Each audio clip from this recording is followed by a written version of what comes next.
Բարի ժողովուրդ ջան, նոր կանգնած տեղ սուրճ եմ խմում, մեկ էլ մի հատ տատիկ անցնում, ասում է, «Բալես դու Մերի Տոմոյանն ես», ասում եմ, այո, ասում է, ես քո ցավը տանեմ, մի բան խնդրեմ էլի, ասում եմ, իհարկե ասեք, ասում է, «Բալես, խնդրում եմ քեզ էլի, աղաչում եմ, մի բան արեք, սրանք չգաների կառավարություն չդառնա»։ Ասում եմ, տատիկ ջան, ես ինքս գնալու եմ իմ ձայնի հետևից, ես իմ ձայնի տերն եմ, բայց ամեն մարդ, ամեն քաղաքացի պետք է գնա իր ձայնի հետևից, պետք է գնա ու ոչ մեկին չմեղադրի, պետք է գնա կանգնի տեր իր ձայնին, ինքը որ ծնվել է, առաջինը գոռացել է, եթե չի գոռում, բժիշկները ստիպում են որ գոռա, ինքը որ գալիս է այս երկիր մոլորա, գոռում է, հայտարարում է ամբողջ աշխարհին, որ ինքը եկել է, ու առաջինը ինքը պետք է մարդ դառնա, մարդ մնա, ամենագերագույն արժեքը դա մարդ լինելն է, ու մարդը պետք է իր ձայնին տեր լինի, իր գաղափարներին հավատարիմ լինի,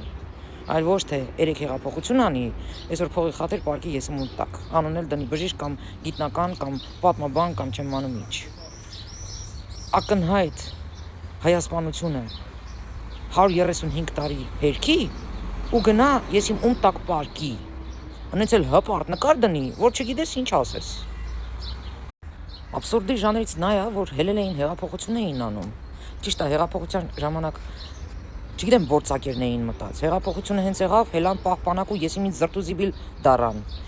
իբր իրանք են արի հեղափոխությունը, հիմա էլ պաշտպանում են հեղափոխությունը, բայց արի ու տես եկե պարկել են այդ նույն մարդկանց տակ, ում դեմ հեղափոխություն էին անում։ Ու ես գտնում եմ մենակ անթասիբ աներեսը նման բան կանի, անթասիբ աներեսը։ Այնպես որ տատիկներ ջան, պապիկներ ջան, մայրեր, հայրեր, տեր կանգնեք ձեր ձայնին, տեր կանգնեք ձեր գաղափարներին, ուզում եք նորմալ զարգացող, հանգիստ խաղաղ պետություն, ուրեմն գիտեք ինչ ընտրություն պետք է անեք։ 4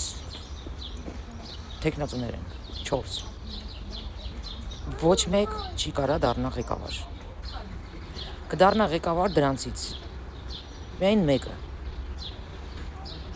Քոչը, որտեղ Պուտինն է տենց ասելու, նախ Սամոյին էդի պետք չի, Գագոն չի կարա, քոչն է դառնալու, որտեղ ռուսն է տենց ասելու, ռուսի տակ 35 տարի ապրելով, ինչ խերվակ, իբր խաղաղապահ կանգնած, Ղարաբաղում, իր հավանավորությամբ 9 ամիս Ղարաբաղին մնաց սոված, հետո էլ սիրուն ճանապարհեցին, Ղարաբաղցիները, այդ նույն կլանը, չէր կարա Արայիկին հաներ, դաշնակ դներ ու լուծարեր, սա ամեն ինչ կազմակերպված էր, ու հիմա դուք ուզում եք երկիր պետություն ունենաք, ու հետագայում արժանապատիվ հաղթանակներ տանեք, ուրեմն դուք պետք է գիտակցեք, ում պետք է ընտրեք,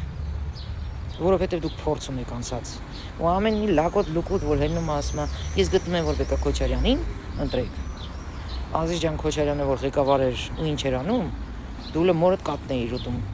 դու ընդհանրապես խոսելու ոչինչ չունես, այո, որտեղ տատիկները, պապիկները իմ նման մարդիկ են տեսել, թե Քոչը ինչ ղեկավար ա եղել, կամ Սերժիկը, այդ պուկը, որ հիմա կերպարանափոխվել ա, դարել ա հզոր Հայաստան, բա, նայց որ գնացեք ձեր ձայնի հետևից, այսքանը։